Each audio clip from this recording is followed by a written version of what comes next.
Pernah nggak sih kalian pesan ojek online dengan tarif lumayan, tapi kepikiran nggak berapa sebenarnya yang diterima driver? Ternyata dari 10.000 yang kalian bayar, cuma 6.000 yang masuk ke kantong mereka. Kok bisa? Apa yang terjadi dengan 4.000 sisanya? Dan kenapa banyak driver mengeluh soal potongan yang nggak manusiawi ini? Yuk, kita bongkar ceritanya sampai tuntas.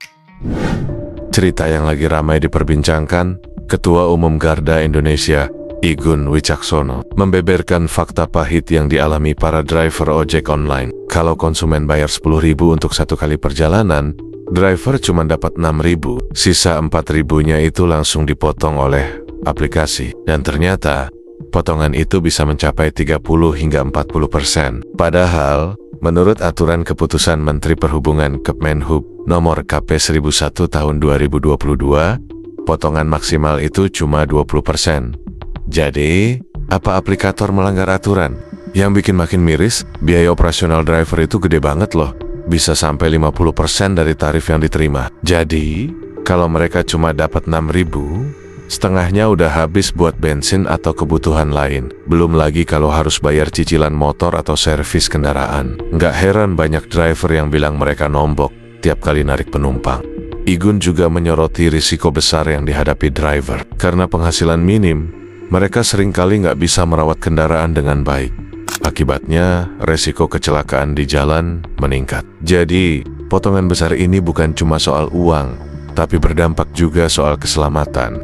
Sementara itu, pihak aplikator seperti Grab dan Gojek punya pembelaan sendiri. Mereka bilang potongan itu sesuai regulasi dan digunakan untuk mendukung berbagai program, seperti asuransi, insentif, hingga beasiswa. Tapi, benarkah ini cukup membantu para driver yang katanya berdarah-darah di jalan?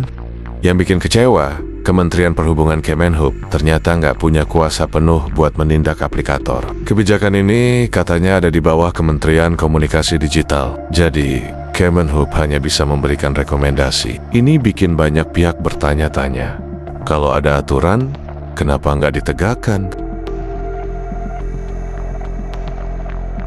Cerita ini jelas menggambarkan kondisi sulit yang dihadapi driver ojek online. Mereka merasa tercekik oleh potongan yang terlalu besar, bahkan melanggar aturan. Kalau ini dibiarkan terus, bisa jadi masalah besar. Nggak cuma buat para driver, tapi juga buat ekosistem transportasi online di Indonesia. Solusinya, mungkin pemerintah harus lebih tegas menindak aplikator yang melanggar aturan. Aplikator juga perlu lebih transparan dan adil dalam menentukan potongan. Di sisi lain, konsumen juga bisa membantu dengan lebih menghargai kerja keras para driver. Mungkin dengan memberi tips atau lebih memahami kondisi mereka. Nah, menurut kalian, apa yang harus dilakukan untuk menyelesaikan masalah ini? Haruskah pemerintah lebih turun tangan?